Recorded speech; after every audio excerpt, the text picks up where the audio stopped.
हैदराबाद में शब बारात के मौके पर नौजवान लड़कों को अपनी गाड़ियों पर स्टंट करते देखा गया।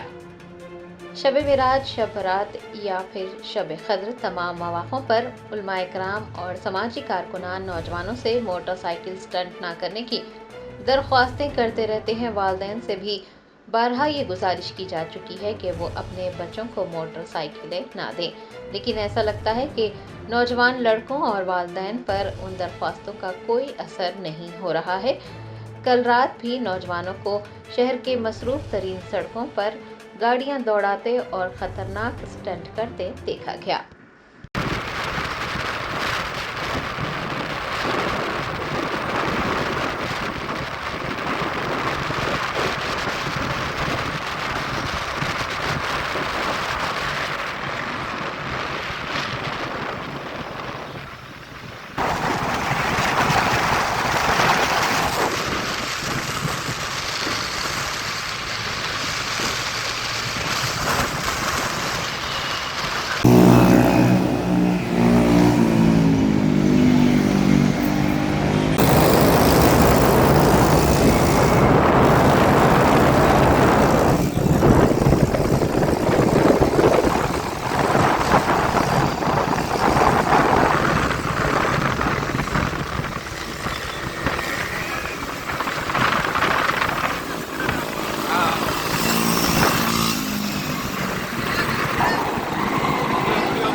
Germanten super speciality hospital national award winner doctor Mir Jawad Zar Khan, German trained senior orthopaedic surgeon and director, माहिर डॉक्टर्स डॉक्टर वासिफ आजम और doctor Bharvi Chanduri, senior cardiologist और दीगर डॉक्टर्स नुमाया खिदमत अंजाम दे रहे हैं। Robotic surgery, advance cath lab, MRI, operation theatre, ICU, 2D ultrasound जैसी सहूलियात से आरास्ता कॉर्पोरेट लेवल हॉस्पिटल। वाजबी फीस में हर मर्ज से शिफायाबी के लिए Germanton super speciality hospital, Attapur.